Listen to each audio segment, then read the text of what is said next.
everyone, welcome back to my channel Learn Philosophy with श्रेष्ठा मुखर्जी। आज एक special class है कि मैंने बताया था कि मैं शेड्यूल क्लास तो लेती हूँ ना वेडनेसडे एंड फ्राइडे को। तो I got a lot of request. ठीक है, बहुत सारे लोगों ने मुझे रिक्वेस्ट की है बहुत सारी यूनिट्स कवर करने के बारे में, बट उनके बीच में एक यूनिट जो है जो सबके लिए बहुत कॉमन है एंड बहुत डरावना है। तो सबको उस यूनिट में कुछ लोगों को डर लगता है, कुछ लोगों को वो यूनिट बहुत अच्छा लगता है। तो वो जो पोर्शन है दैट इज लॉजिक यूनिट 9। तो मेरे पास बहुत सारे रिक्वेस्ट आए हैं ग्रुप में हो या फिर मुझे बहुत सारे लोगों ने पर्सनल डीएम्स भी की है कि मैम आप लॉजिक कब स्टार्ट करोगे। ग्रुप में भी एक दो स्टूडेंट्स ने बताया है, तो मुझे पर्सनल भी बहुत लोगों ने मैसेज की है। तो मैं क्या सोच रही हूँ, मुझे ऐसा लग रहा है शायद कि वेस्टर्न एथिक्स तो वैसे बहुत इजी है। अगर हम देखें तो वेस्टर्न एथिक्स इतना भी टफ कोई पोर्शन नहीं है जो हम कवर नहीं कर सकते हैं। ठीक है, वो खुद भी बार बार जितना बार भी आप लोगों ने मान लो मल्टीपल टाइम्स अगर किसी ने एग्जाम दिया है तो उनको भी वो चीज़ कवर हो गई होगी, आई होप सो। तो मैं क्या करूँगी, मैं वेस्टर्न एथिक्स मैंने स्टार्ट की है वो मैं ऐसे ही ड्रॉप आउट नहीं कर दूँगी, वो मैं कवर कराऊँगी।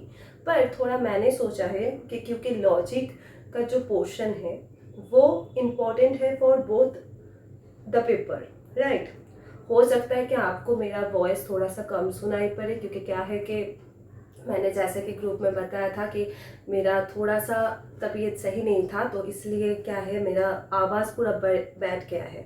तो आवाज़ बैठने की वजह से शायद आपको मेरा वॉइस उतना लाउडली ना सुनाई पड़े, पर मैं कोशिश कर रही हूँ क्योंकि एग्ज़ाम का नोटिफिकेशन आउट हो गया है। We have our exam on 22 June, I guess 22 June से स्टार्ट होगा। तो इसलिए we have to prepare accordingly. And जैसे कि मैंने पहले भी बताया है कि पूरा सिलेबस कवर नहीं हो सकता, इट्स नेक्स्ट टू इम्पॉसिबल। तो मैं आप लोगों को झूठी दिलासा भी नहीं दूंगी कि आपका पूरा सिलेबस कंप्लीट मैं करवा दूंगी, that is not possible. But जो मेरे से पॉसिबल है मैं वो ज़रूर ट्राई करूंगी।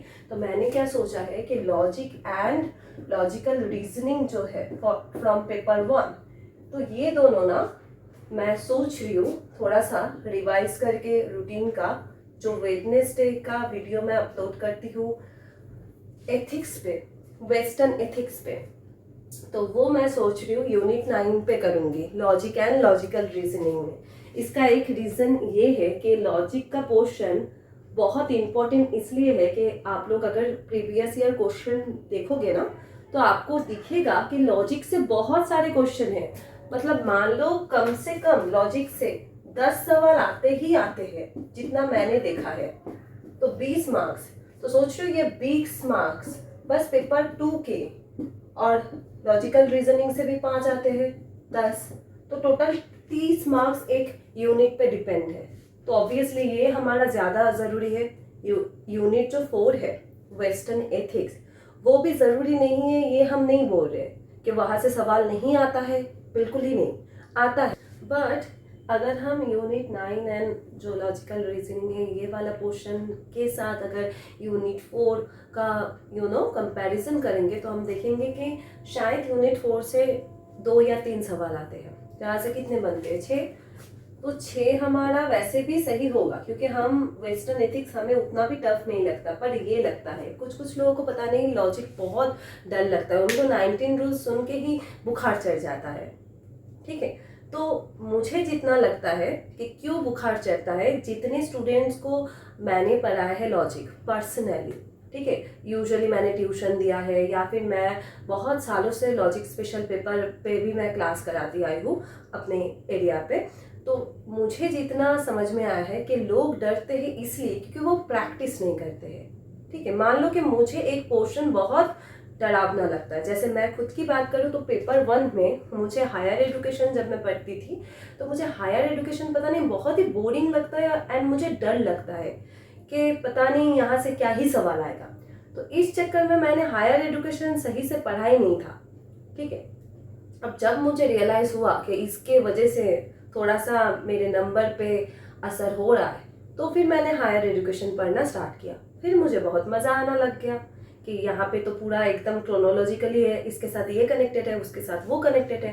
तो मुझे बहुत अच्छा लगा। फिर मैं अपने दोस्तों को भी समझाने लगी, ठीक है, कुछ जूनियर्स हैं उनको भी मैंने समझाने लगी। तो फिर मुझे हायर एजुकेशन में अब डर नहीं लगता है। अब मुझे पेपर 1 का जितना भी थ्योरी है ना, किसी में भी डर नहीं लगता है, क्योंकि वो सब मैंने रिकवर कर लिया है, समझ में आ गया। तो मुझे लगता है कि लॉजिक में डरने का एक ही रीज़न है, दैट इज़ हम डरते हैं तो हम प्रैक्टिस नहीं करते। जैसे मैथ ज़्यादातर आर्ट्स के स्टूडेंट्स को लगते हैं कि हमें मैथ नहीं आता है तभी हमने आर्ट्स लिया है। तो इस चक्कर में वो डर डर के मारे कितना क्वेश्चन आता है मैथ से, DI आता है 5 सवाल, और मैथ से हार्डली 3 या 2, इससे ज़्यादा कभी नहीं आता है। ऐसा हो ही नहीं सकता कि मैथ से 10 सवाल आए हैं।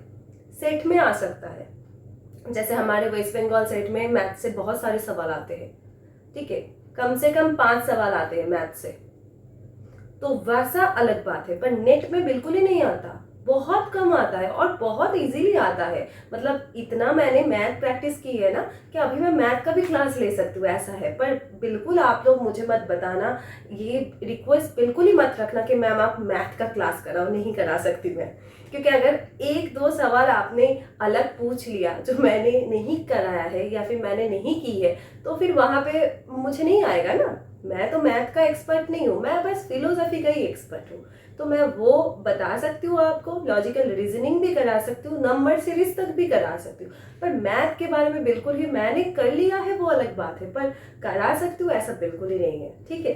तो ठीक है, ये वाला पोर्शन हो गया। तो मैं क्यों ये बात बोल रही थी, मैं इसलिए बोल रही थी कि मैं अपना शेड्यूल थोड़ा सा चेंज कर रही हूँ।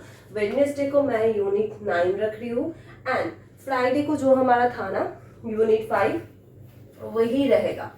अब आप लोगों को ये सवाल आएगा मन में, तो फिर मैम क्या आप यूनिट 4 जो वेस्टर्न एथिक्स है वो आप नहीं कराओगे?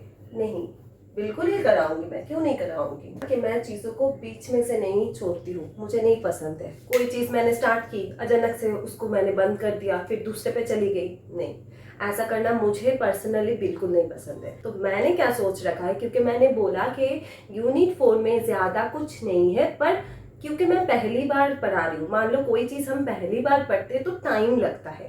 तो आप लोगों को ऐसा शायद लग सकता है, जिनको ऑलरेडी पढ़ रखा है जिन लोगों ने, उनको ये लग सकता है कि voluntary action, object of moral judgment, morality क्या है, मॉरल एथिक्स क्या है, ये सब तो हमें पता है, ये जान के क्या करेंगे। पर मैंने क्या बोला कि मैंने जो ये चैनल स्टार्ट की है, यहाँ पे मैं हर एक चीज़ डिटेल्स में पढ़ाऊंगी, क्योंकि आपने शायद ही पढ़ रखा होगा, पर ऐसा भी कुछ स्टूडेंट हो सकते हैं जिनको नहीं पता, या फिर जो नए नए प्रिपेयर कर रहे हैं, या फिर आपको पता है पर आपको अगर बोला जाए कि आप बताओ what is object of moral judgment, तो आप बता ना पाओ, ठीक है। तो यूनिट 4 मैं कराऊंगी, पर क्या कराऊंगी, कोई शेड्यूल मैं नहीं रखूंगी, क्योंकि क्या है ना, कुछ दिनों से मेरे साथ इतने सारे चीज़ें हो रही है, इतनी सारी शेड्यूल मेरा मतलब बन रहा है ना, कि मैं शायद ही डे टू डेट अपडेट कर पा रही हूँ।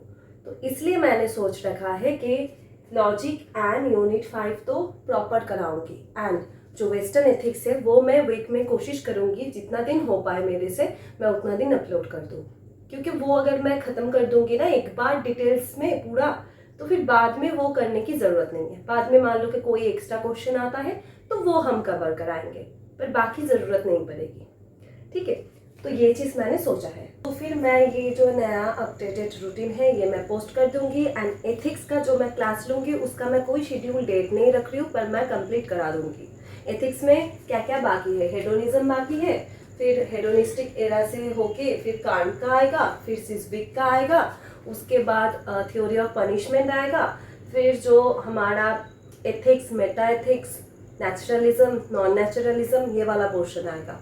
तो मैं करा दूंगी, वो वाला कंप्लीट करा दूंगी, पर मैं कोई शेड्यूल डेट नहीं रख रही हूँ, क्योंकि क्या है ना, डेट अगर मान लो मैंने कोई डेट रखा है शेड्यूल, और उस दिन बाई चांस मुझे कोई दूसरा काम आ गया तो मैं अपलोड नहीं कर पाती हूँ, तो मुझे भी उस टाइम पे बुरा लगता है कि यार क्लास मिस हो गया, क्योंकि मुझे बिल्कुल पसंद नहीं है क्लास मिस करना, बिल्कुल पर्सनली भी मुझे बिल्कुल नहीं पसंद है, पर ड्यू टू सम वर्क्स मैं अपलोड नहीं कर पाती हूँ। तो इसलिए मैं कोशिश करूँगी कि वेस्टर्न एथिक्स तो हम इस बार जून से पहले पूरा कंप्लीट करते हैं, एंड लॉजिक मुझे लगता है शायद हो जाए कंप्लीट, एंड यूनिट 5 तो करेंगे ही, ठीक है।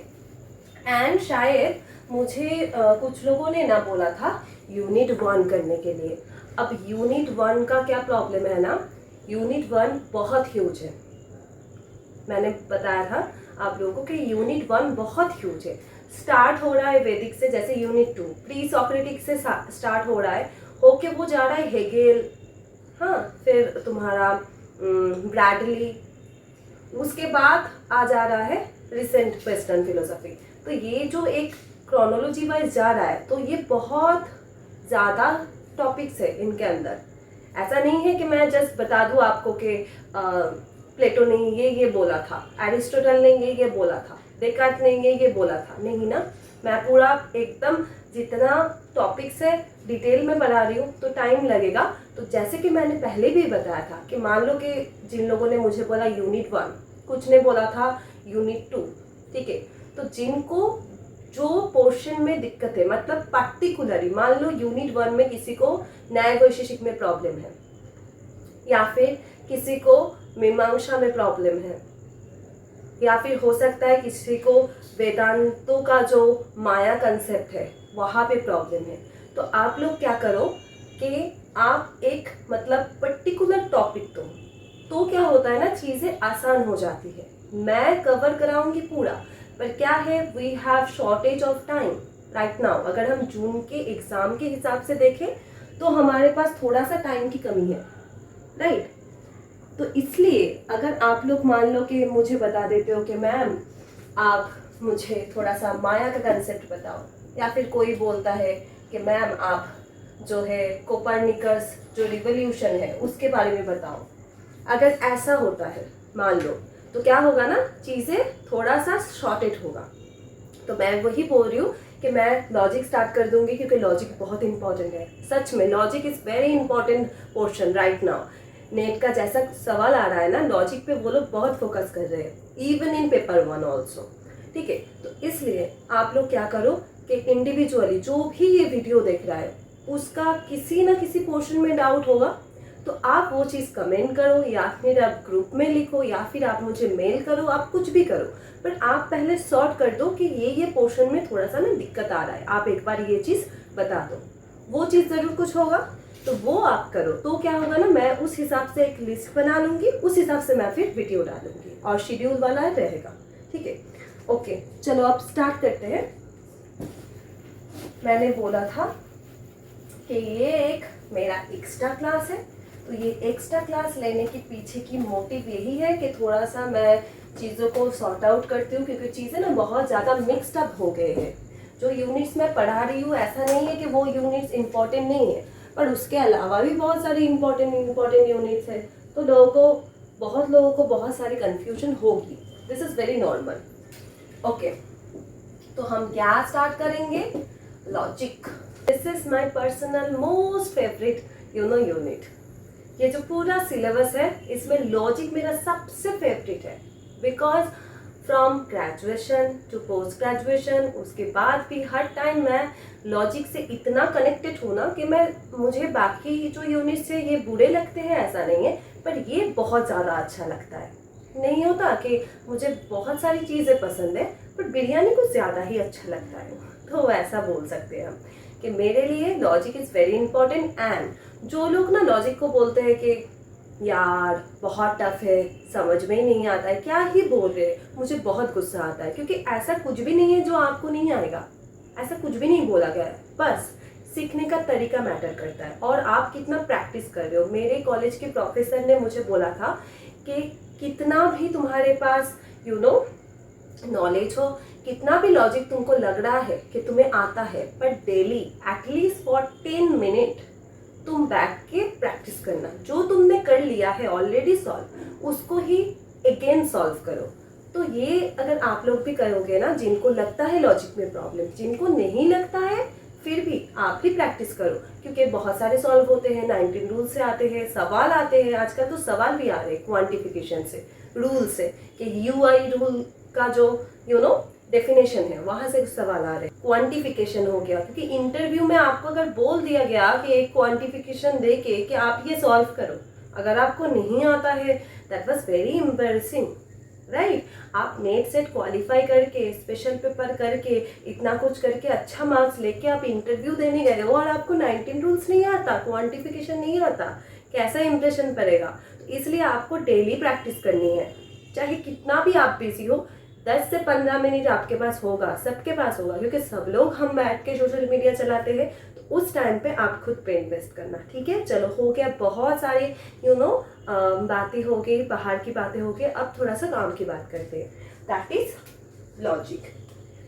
तो इससे पहले मैंने थोड़ा सा बताया था कि लॉजिक जो है फिलोसफी के एक ब्रांचेस है, जो टोटल 5 से 6 इम्पॉर्टेंट ब्रांचेस है, उनमें से लॉजिक भी एक इम्पॉर्टेंट ब्रांच है। वाई? क्योंकि लॉजिक क्या डिफाइन करता है कि हमारी रीजनिंग कैसी है, वो चीज डिफाइन करता है।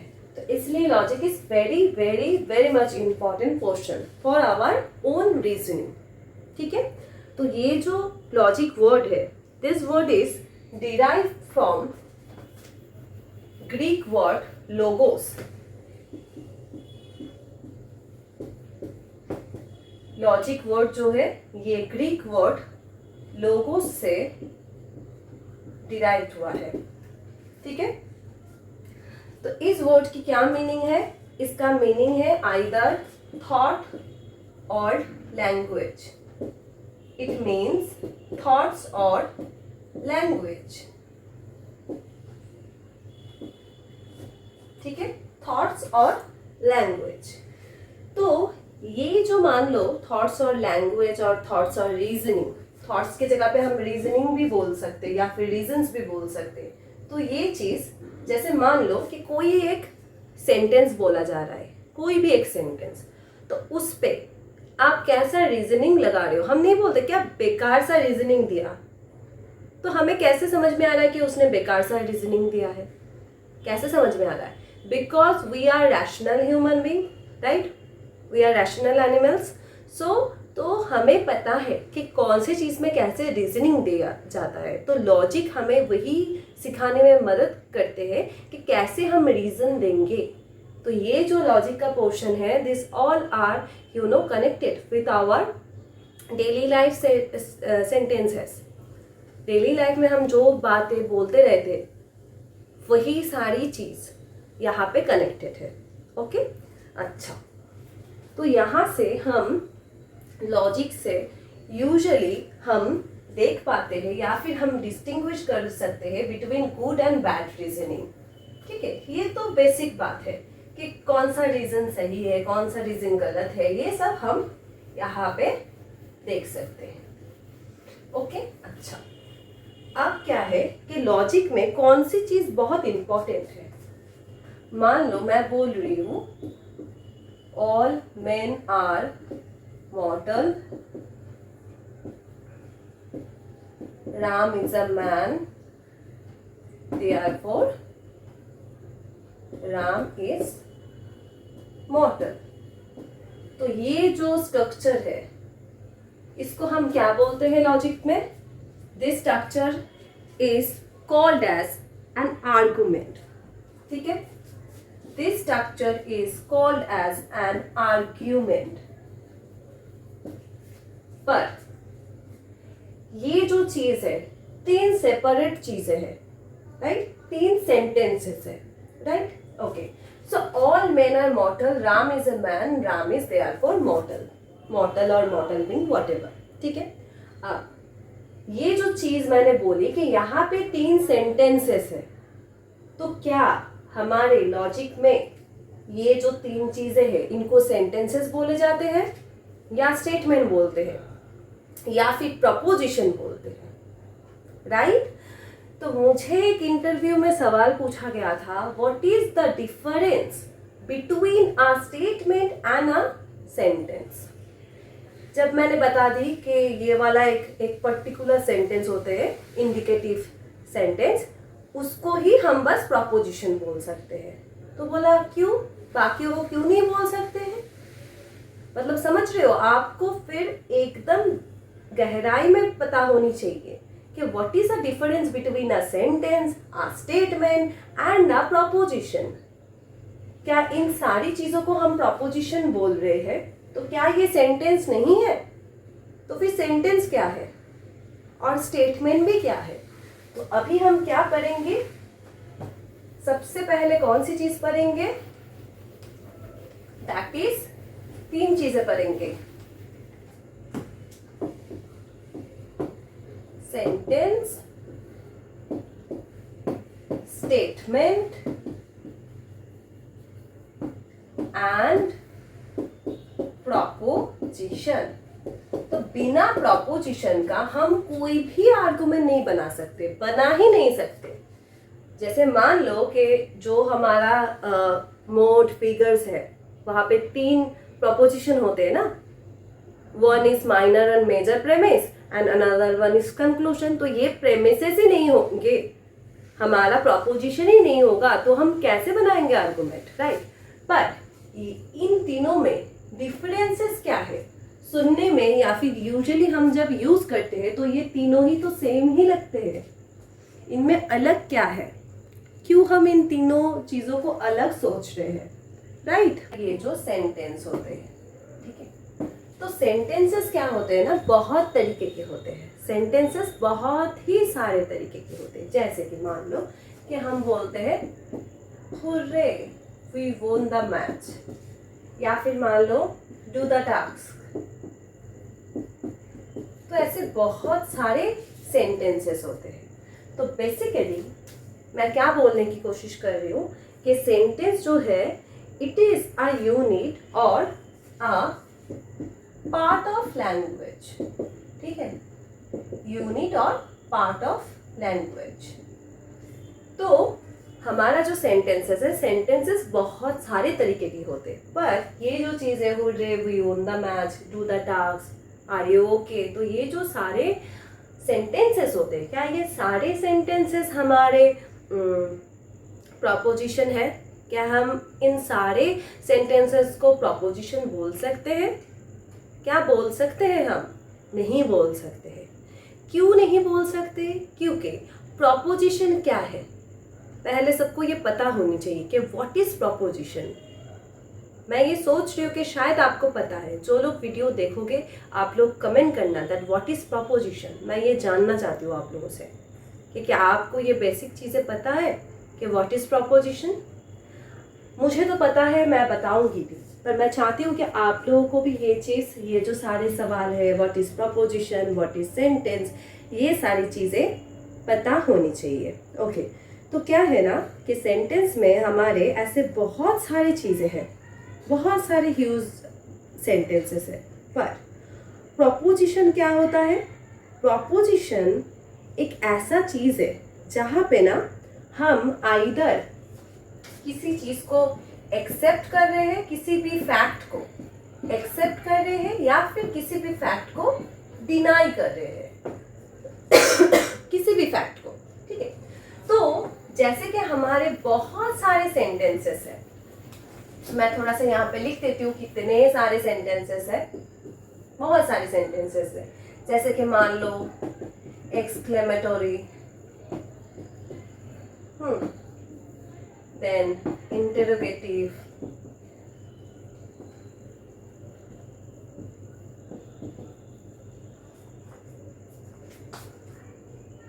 then simple,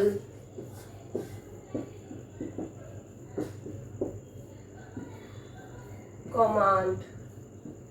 जैसे किसी को कुछ कमांड देना, या फिर बोल रही हूँ मैं सिंपल सेंटेंस क्या है, Ram is a boy, this is a simple statement, या फिर sorry not statement, simple sentence. Sentences है, ये सारे सेंटेंसेस है, ये सारे सेंटेंसेस है, कोई भी स्टेटमेंट नहीं है। ओके, तो ऐसे बहुत सारे सेंटेंसेस होते हैं, पर ये सारे सेंटेंसेस हमारा प्रोपोजिशन नहीं है। एक सवाल, मुझे नहीं पता कि आप लोगों ने देखा है या नहीं, पर एक सवाल मेरे ग्रेजुएशन के टाइम से आता है that all sentences are not proposition, All propositions are sentence, but all sentences are not proposition. क्यों? क्योंकि proposition हम उसी चीज को बोलेंगे, उसी सेंटेंस को बोलेंगे जो खुद एक डिक्लेरेटिव और इंडिकेटिव सेंटेंस होगा. मतलब जहाँ पे हम कुछ डिक्लेयर कर रहे हैं, like all men are mortal, we declare that universal number of human beings are mortal beings. No one is immortal, right? So we declare a thing. Okay? So हम उसी सेंटेंस को प्रपोजिशन बोलेंगे जहां पे either we accept a fact or we deny about a fact. जैसे हम बोलते हैं no men are immortal. कोई भी पर्सन ह्यूमन बीइंग जो है अमर नहीं है, राइट? तो यहाँ पे हम डिनाई कर रहे हैं कि कोई भी ह्यूमन बीइंग जो है वो अमर नहीं है, राइट? ऐसे बहुत सारे हो सकते हैं. हम बोल रहे हैं some flowers are not red, तो यहाँ पे भी हम कुछ नेगेट कर रहे हैं, राइट? तो वही चीजें, वही सेंटेंसेस हमारे होंगे प्रपोजिशन जहाँ पे हम आइदर किसी फैक्ट को एक्सेप्ट कर रहे हैं और किसी फैक्ट को डिनाई कर रहे हैं. ठीक है? तो ये चीज बहुत इंपॉर्टेंट है, ये याद रखना, that all sentences are not proposition, only declarative or indicative sentences are proposition. ठीक है? जो डिक्लेरेटिव या फिर इंडिकेटिव सेंटेंस है बस वही प्रपोजिशन होंगे और कोई भी चीज प्रपोजिशन नहीं होंगे. क्यों? क्योंकि ये जो डिक्लेरेटिव सेंटेंस होते हैं यहाँ पे क्या होता है, ऑब्जेक्ट ऑफ बिलीफ या फिर ऑब्जेक्ट ऑफ ट्रूथ. जैसे कि मान लो अगर हम बोल रहे हैं, आई होप ये आपने देख लिया होगा, मैंने इसको रिमूव कर दिया, रुको. All sentences are not proposition. I hope आप लोग ये चीज नोट डाउन कर लेना. और एक चीज बहुत इंपॉर्टेंट चीज है, बस स्क्रीनशॉट उठा के मत रख देना, नोट डाउन करना हर एक चीज. ठीक है? जो भी मैं पीडीएफ दे रही हूँ वो तो आपके बुक से है या फिर आपके पास पीडीएफ होंगे, पर आप कोशिश करना जितना ज्यादा हो सके आप खुद के हैंड रिटन नोट्स बनाओ. ठीक है? वो ज्यादा याद रहते हैं. Okay. That I know that today is a rainy day. मान लो कि आज सच में बारिश हुआ है. तो अगर सच में बारिश होगा तो ये जो सेंटेंसेस है, ये सेंटेंस क्या होगा? ट्रू होगा, ट्रू प्रपोजिशन होगा. और अगर आज मान लो कि बारिश हुआ ही नहीं है तो फिर ये सेंटेंस क्या हो जाएंगे? ये फॉल्स हो जाएंगे. ठीक है? फिर जो हमारा डिक्लेरेटिव या फिर इंडिकेटिव सेंटेंस है बस वही प्रपोजिशन होंगे. ठीक है? ओके. This is all. तो ये क्या हमारा सेंटेंस. अब जिस प्रपोजिशन के बारे में हम बार बार बात कर रहे हैं वो प्रपोजिशन क्या है, तो एक बात तो हमें समझ में आता है या फिर हमें ये चीज दिमाग में रखनी है कि प्रपोजिशन इज आइदर ट्रू और फॉल्स. ठीक है? प्रपोजिशन इज आइदर ट्रू और फॉल्स, इसके बीच में कुछ नहीं हो सकता है. मान लो P implies Q, this is a proposition. अगर this is a proposition, this could either be true or false. बीच का न्यूट्रल कुछ नहीं है. ठीक है? तो कोई भी प्रपोजिशन आइदर वो ट्रू होगा या फिर फॉल्स होगा. ठीक है? और एक चीज, but in the case of argument it is either be valid और invalid. ये चीज याद रखना कि प्रपोजिशन हमेशा ट्रू या फॉल्स होता है. प्रपोजिशन कभी भी वैलिड या इनवैलिड नहीं होता है, पर आर्ग्यूमेंट हमेशा वैलिड या इनवैलिड होता है, ट्रू या फॉल्स नहीं होता है. क्यों नहीं होता है? क्योंकि मैंने स्टार्टिंग में दिखाया कि आर्ग्यूमेंट का जो स्ट्रक्चर है ना, बेसिक एकदम अगर स्ट्रक्चर बोले हम, कोर स्ट्रक्चर, वो क्या है? That is premise 1, premise 2 and the conclusion. This is a basic structure of every argument. अब यहाँ पे हो सकता है 2 से ज़्यादा premises हो, 3, 4, 5, 6 हो, that could be, but this is the ideal structure of argument. तो ये जो है premise 1, premise 2, conclusion, major, minor and conclusion, ठीक है. तो ये तीनों क्या है? ये तीनों भी propositions है. तो ये जब ट्रू होते हैं हम क्या बोलते हैं? TTF अगर होता है तो ये आर्गुमेंट क्या होता है? ये आर्गुमेंट इनवैलिड होता है. मान लो आर्गुमेंट का क्या है, डेफिनेशन क्या है, हम जाएंगे उस जगह पे, पर अभी थोड़ा सा बोल रही हूँ मैं कि अगर प्रेमिस जो है वो कंक्लूशन से डिराइव नहीं हो रहे हैं, मतलब कंक्लूशन प्रेमिस से नहीं आ रहा है. अगर मान लो अगर हम कोई भी एक प्रेमिस ले रहे, जैसे मैं थोड़ा सा यहाँ पे स्पेस नहीं है, मैं थोड़ा सा ऐसे ही बोल देती हूँ. मान लो हमारा है ऑल मेन आर मॉर्टल, ठीक है. First premise is all men are mortal. Second premise is Ram is a man and the conclusion is therefore Ram is mortal. तो ये जो देयरफॉर राम इज मॉर्टल, इसके जगह पे मान लो हम लिख रहे हैं देयरफॉर राम इज नॉट मॉर्टल, तो क्या होगा? कंक्लूजन फॉल्स होगा. तो अगर जो हमारे प्रेमिसेस है वहां से हमारा कंक्लूजन निकल के नहीं आ रहा है तो वो आर्गुमेंट क्या हो जाता है? सबको पता है, आर्गुमेंट इनवैलिड हो जाता है, राइट. तो ये आर्गुमेंट का बेसिक स्ट्रक्चर होता है. तो आर्गुमेंट हमेशा वैलिड या इनवैलिड होता है एंड प्रोपोजिशन हमेशा ट्रू या फॉल्स होता है. ठीक है, clear now, right? Okay.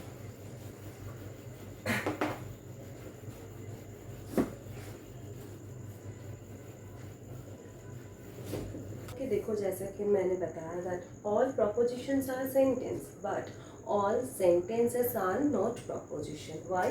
Because उसी सेंटेंस को हम proposition बोलेंगे जहाँ पे आइदर वी एक्सेप्ट समथिंग और वी डिनाई अबाउट समथिंग. ठीक है, तो देखो क्या बोला जा रहा है, all propositions are sentences but all sentences are not proposition. Only दो sentences which are either true और फॉल्स. ठीक है, तो जो आइदर ट्रू या फिर फॉल्स होगा उसी को हम प्रोपोजिशन बोलेंगे, क्योंकि मैंने बोला कि प्रोपोजिशन का क्राइटेरिया ये है that it is either true और फॉल्स.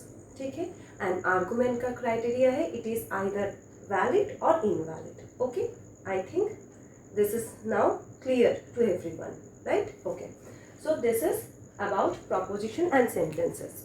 तो इसका थोड़ा सा एक हम डिफरेंशिएट भी कर देते हैं प्रोपोजिशन एंड सेंटेंसेस का, या फिर बोल सकते हैं स्टेटमेंट का.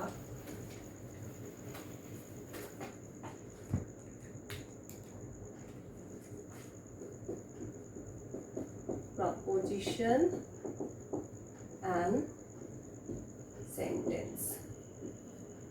अच्छा, एक चीज़ है देखना कि प्रोपोजिशन जो होता है वो हमेशा प्रेजेंट टेंस में होता है.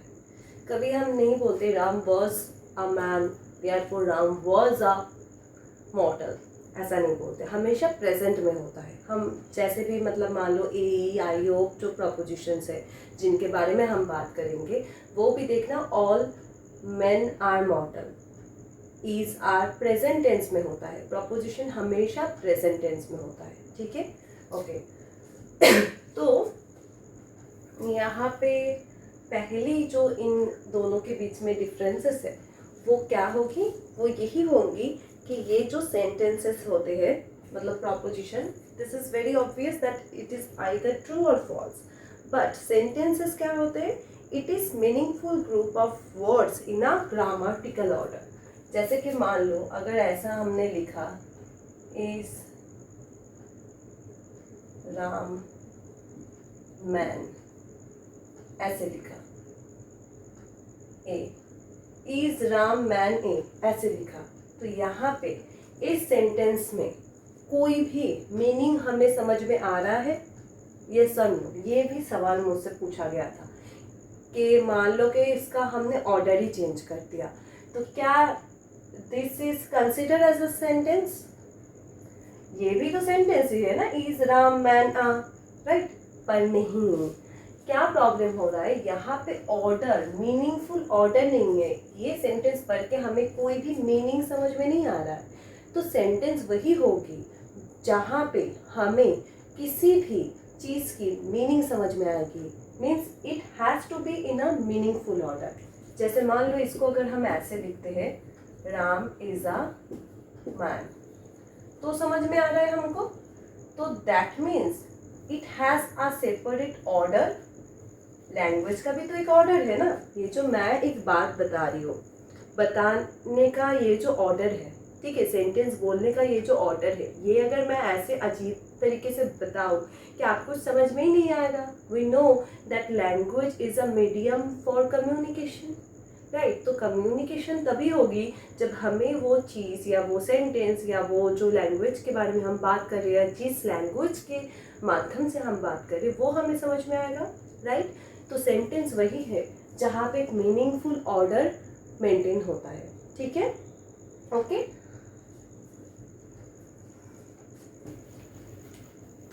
प्रपोजिशन में क्या बोला जा रहा है, that it is a sentence which is either true और फॉल्स।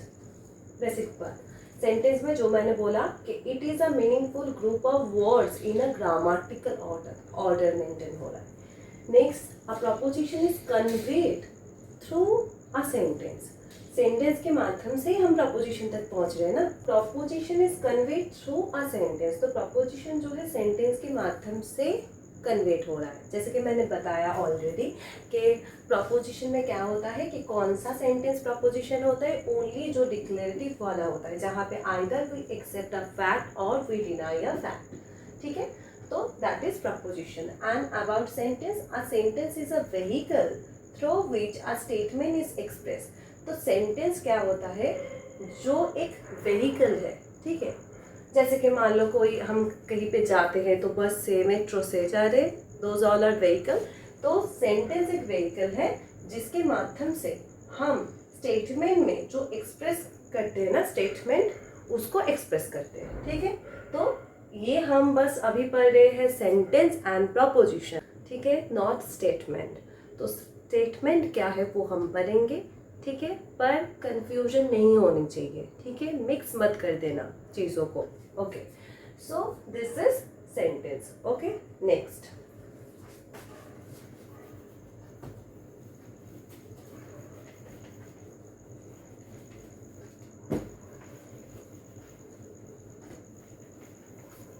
नेक्स्ट देखो, नेक्स्ट क्या बोला जा रहा है प्रपोजिशन में, only declarative sentences are proposition. ये ऑलरेडी हमने पढ़ा है। सेंटेंस में क्या बोला जा रहा है, the sentences which expresses feelings like wish, okay, happiness, this all are sentences only. जैसे कि मैंने बताया ना, हमारा एक्सक्लेमेटरी सेंटेंसेस, जहाँ पे हम कोई भी चीज़ जीतने की या हारने की, oops we lost the match, ऐसे जो एक्सप्रेशन देते हैं, वो सारी चीज़ें सेंटेंसेस है, ठीक है। अच्छा, मैं यहाँ से थोड़ा सा हटके इसलिए बात कर रही हूँ क्योंकि मैं चाहती हूँ कि ये सारे पॉइंट आप लोग नोट डाउन कर लो, क्योंकि this all are very basic and very important thing. ये चीज़ मिस नहीं होनी चाहिए, कभी भी कंफ्यूजन नहीं होनी चाहिए। प्रपोजिशन क्या है, सेंटेंस क्या है, स्टेटमेंट क्या है। अभी तक मैं स्टेटमेंट में गई भी नहीं हूँ, ठीक है। तो इसलिए मैं ये स्पेस दे रही हूँ ताकि आप लोगों को ये विजिबल हो, आप सही से लिख पाओ चीज़ें, ठीक है, ओके। सो सेंटेंसेस आर वही चीज़ें हैं जहाँ पे हम अपना फीलिंग एक्सप्रेस करते हैं, okay. Proposition, next point is every proposition. ये सारे हम प्रपोजिशन एंड सेंटेंसेस के डिफरेंसेस पढ़ रहे हैं, ठीक है, okay. So every proposition has a truth value, हमने पढ़ा, आइदर ट्रू और false. But in sentences they does not have any truth value, it is neither true nor false। यहाँ पे कोई ट्रूथ वैल्यू नहीं है, हमें पता है सेंटेंसेस के कोई भी ट्रूथ वैल्यू नहीं होते हैं, ठीक है, okay. Next, a preposition does not have physical existence. जो प्रपोजिशन के बारे में हम बात भी करेंगे ना, वो सारी चीज़ों की फिजिकल एग्जिस्टेंस नहीं होती है। जैसे मान लो कि हम बोल रहे ऑल मेन आर मॉर्टल, तो उन सब चीज़ों की फिजिकल एग्जिस्टेंस नहीं आ रही है। पर सेंटेंसेस में जिस बारे में हम बात करते हैं, जो सारे टॉपिक के बारे में हम बात करते हैं, वो सारी चीज़ों की फिजिकल एग्जिस्टेंस होते हैं, ठीक है। जैसे कि मान लो मैच देख रहे लाइव, उसमें कमेंट किया, या फिर हम किसी को पूछ रहे हैं हाउ आर यू, ठीक है। अब आप बोलोगे कि ताजमहल इज वाइट, ये जो चीज़ है ये क्या रियल में एग्जिस्टेंस नहीं है? रियल में एग्जिस्टेंस है, बट ये जो प्रपोजिशन जिसके बारे में हम बात कर रहे हैं इसका कोई फिजिकल एग्जिस्टेंस नहीं है, पर सेंटेंसेस का तो है, क्योंकि हम लैंग्वेज में तो यूज कर रहे हैं, राइट? ओनली जो डिक्लैरेटिव सेंटेंस है, जो किसी फैक्ट को एक्सेप्ट या रिजेक्ट कर रहे हैं, उनको ही प्रपोजिशन बोल रहे हैं, राइट? हमारे फायदे के लिए हम यूज कर रहे हैं, ठीक है, ओके। सो एग्जाम्पल दिया जा रहा है प्रपोजिशन में, ताजमहल इज वाइट, यहाँ पे कुछ और भी हो सकता है, ठीक है। मान लो कि सिंपल कोई प्रपोजिशन हो गया, हाँ, शीता इज अ गर्ल, ये सारे सिंपल प्रपोजिशन है। पर मान लो अगर हम बोल रहे हैं इफ पी देन क्यू, ये कैसा प्रपोजिशन है? ये कंपाउंड प्रपोजिशन है, वो भी हम पढ़ेंगे धीरे धीरे कि प्रपोजिशन का डिवीजन है, सिंपल प्रपोजिशन, कंपाउंड प्रपोजिशन, ठीक है। कंपाउंड में वो सारे आते हैं जितना भी हमने पढ़ रखा है ना, conditional, then disjunctive, equivalent, biconditional, ये जो सारी चीज़ें हैं ये सारे हमारे आएंगे जो कंपाउंड प्रपोजिशन है उसके अंदर में, ओके, अच्छा, ठीक है। एंड यहाँ पे सेंटेंसेस में क्या एग्जांपल है? हाउ आर यू ओके, या ऐसा कुछ भी जहाँ पे किसी फीलिंग के बारे में हम बात कर रहे हैं या फिर कोई फीलिंग शेयर कर रहे हैं, ओके।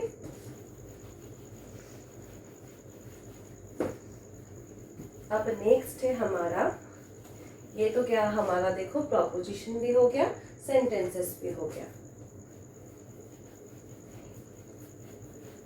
इसलिए मैंने एक्चुअली ये क्लास स्टार्ट की आज, इसलिए क्योंकि क्या है ना, पहले ये जो प्रिलिमिनरी चीज़ें हैं ये अगर नहीं पता होगी ना तो बाद में बाकी जो क्लास है वो हम मूव फॉरवर्ड नहीं कर पाएंगे। तो अगर ये वाला पोर्शन जल्दी जल्दी कंप्लीट हो जाएगा तो असली जहाँ से क्वेश्चन आते हैं, ऐसा नहीं है प्रपोजिशन या फिर सेंटेंसेस से क्वेश्चन नहीं आते हैं, पर ज़्यादातर 19 रूल्स ये सारी चीज़ों से ही आते हैं। तो इसलिए मैं चाहती हूँ कि ये वाला पोर्शन जल्दी हम कंप्लीट करके असली जो हमारा पोर्शन है वहाँ पे हम जा पाए।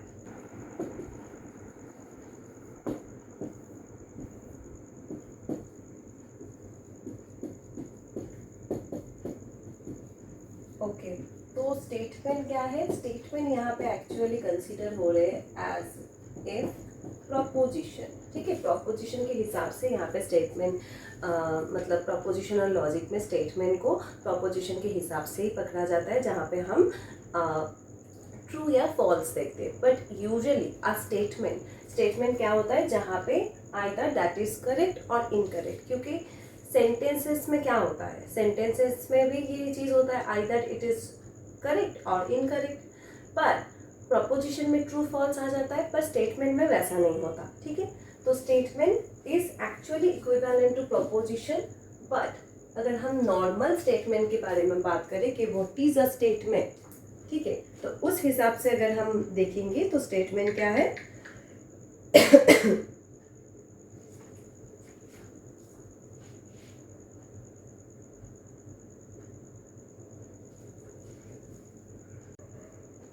उस हिसाब से अगर हम देखेंगे तो स्टेटमेंट क्या है? अगर नॉर्मल, हम लॉजिक के हिसाब से नहीं देख रहे, हम नॉर्मल अगर देख रहे हैं तो से हमारा स्टेटमेंट क्या हो रहा है? It is actually a sentence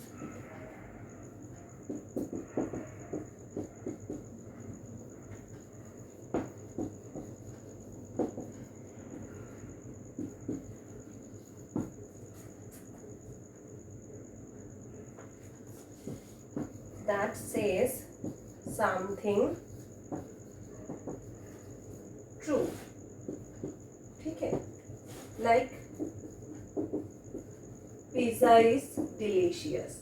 तो अगर सच में वो पिज़्ज़ा डिलीशियस है तो ये बता रहा है कि हाँ पिज़्ज़ा इज डिलीशियस। तो स्टेटमेंट यूजुअली वही चीज़ हो रहा है जहाँ पे कोई भी सेंटेंस जो हम बता रहे हैं ना, that is something which is true, ठीक है, ओके। तो मतलब स्टेटमेंट वही है जहाँ पे हम नहीं बोलते हैं कि जैसे ऐसा होता है जो रिसर्च प्रपोजल हम लिखते हैं तो कभी कभार उसको स्टेटमेंट ऑफ पर्पस बोला जाता है, ठीक है, एसओपी। तो बोलते हैं कि इंटरव्यू में आप अपना एसओपी लेके आना, कि आप जो रिसर्च कर रहे हो उसका पर्पस क्या है, तो वो स्टेटमेंट आप दे रहे हो, स्टेटमेंट, राइट। सो वही चीज़ आप स्टेटमेंट में दोगे जो सही होगी, राइट, आपके हिसाब से जो चीज़ सही होगी तो स्टेटमेंट वो है। तो I think what is statement, what is proposition and what is sentence, ये मैंने क्लियर कर दिया है, ठीक है।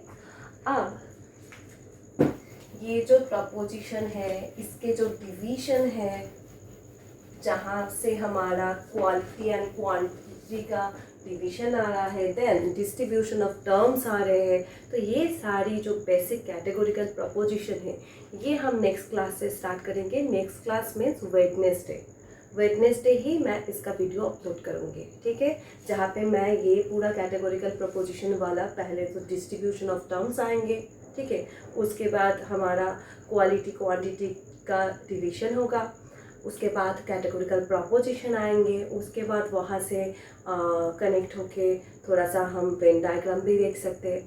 तो अब ऐसे पूरा जाएगा सीरीज़, ठीक है, ओके। तो जैसे कि मैंने बताया कि वेडनेसडे को मैं अभी लॉजिक का क्लास लूँगी एंड फ्राइडे को मैं क्लास लूँगी यूनिट 5 का, एंड यूनिट 4 का जो क्लास है उसका मैं कोई शेड्यूल डेट नहीं रख रही हूँ, पर मैं क्लास अपलोड करूँगी क्योंकि मुझे वेस्टर्न एथिक्स जून से पहले, मतलब जून के एग्ज़ाम से पहले कंप्लीट करनी है, okay. Then see you soon in the next video. So thank you very much, मिलते हैं नेक्स्ट क्लास में।